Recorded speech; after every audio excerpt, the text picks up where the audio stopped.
Thursday, April 18, 2024.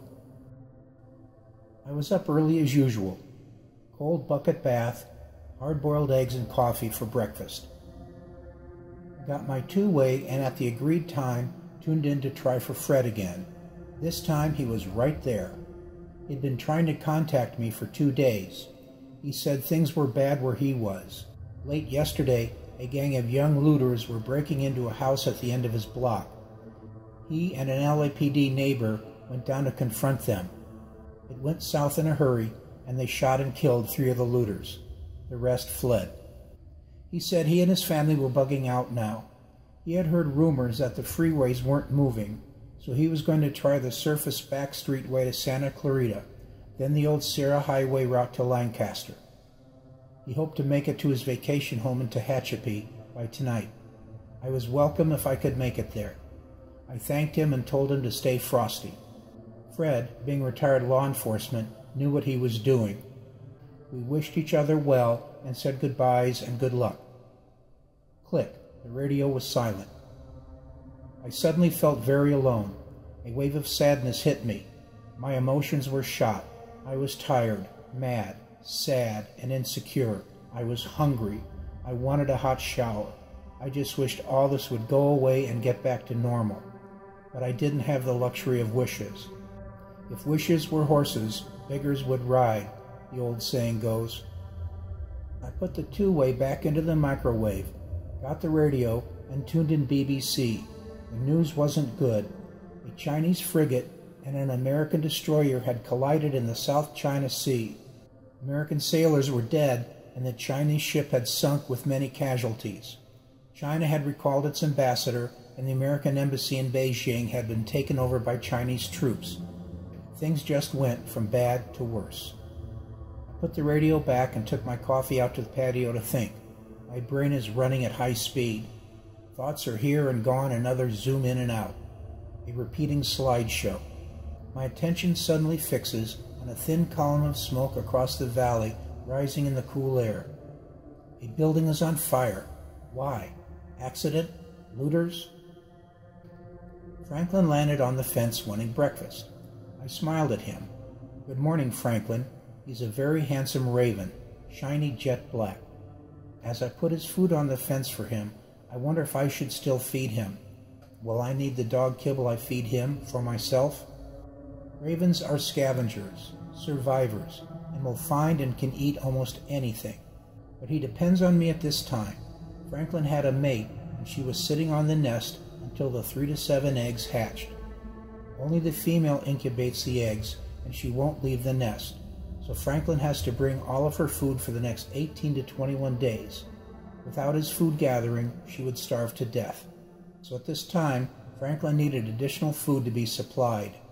And it had been a long time since I felt needed. It made me feel good to feed him.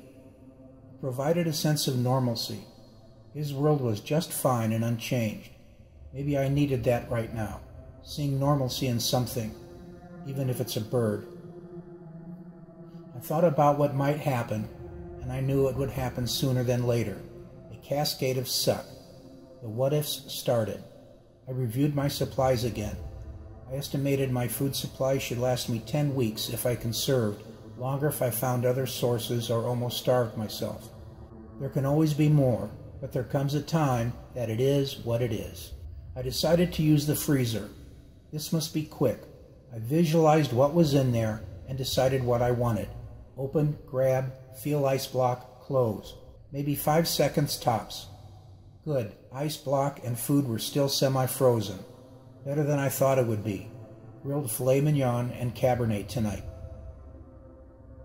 There was a knock at my front door. It startled me. It was Alice, saying she had finished the last of her water and wondered if I could help her. I brought her into the kitchen where she saw the assorted pots and glasses full of water. I gave her a glass to drink right there, filled up her bottle, and then gave her a gallon jug to take home with her. I reminded her that she still had a lot of water. We walked back to her home together. Schmidt watched us from his garage. I showed her how to tap her water heater and toilet tanks if needed. She had a small swimming pool, and I showed her how to use a bucket in the sun to decay the residual chlorine and acid, and to use bleach to disinfect it for drinking. I told her I would take care of that for her and made sure she always had drinking water. I asked if she needed anything else. Food, batteries, anything. I asked if she wanted to join me for steak dinner tonight.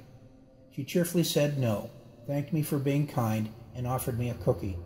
I took it thinking it will be paid back. The rest of the afternoon was taken up with the final assemblage of bug-out items, a short nap, and warm bucket bath.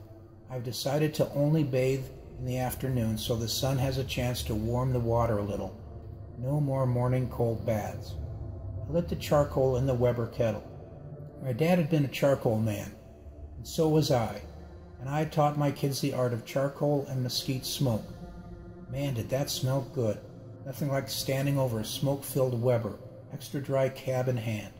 I was hungry, and my pants had gotten a little loose. Good, I wanted to lose a few pounds. My next-door neighbor, the party couple guy, came to the back fence and said it smelled great and asked if I had any extra. I said, sorry, no. These were the only ones I had, but they were going to go bad. I told him they were welcome to share if they wanted. Just bring something over to share. He said, great, I'll get Gail and we'll be right over. By the way, I'm Phil. They came over with a small jar of caviar, some fancy crackers, a can of sliced potatoes, a can of green beans, and a bottle of California Pinot. They were very nice, and I immediately liked them. Both he and Gail were in the movie industry, were gone a lot, worked odd hours, and entertained a lot for business. It was hard to know their neighbors, and Phil apologized for seeming rude. We feasted on caviar, steaks, canned potatoes and beans, drank and talked a little about ourselves, the blackout, and our reactions. They seemed to be on top of preparing for an earthquake and had the basics covered. I told them I had about the same, which was true to a point. I don't really know these folks, and they might be checking me out. Never give too much information too quickly. I asked if they had a gun. There was an awkward silence, and Gail said she would never own a gun. Phil said he had hunted as a kid in Wisconsin, but hadn't had a gun for years. I told him I didn't like to hunt, which was true. We talked until full night, then I said I was calling it a day, and they left. I have to be very careful. My neighbors in general may become a much bigger food problem than Franklin someday. I'll have to watch my six. No more outside barbecue, only inside cooking from now on. Phil and Gail seemed very nice, but I will control the interactions.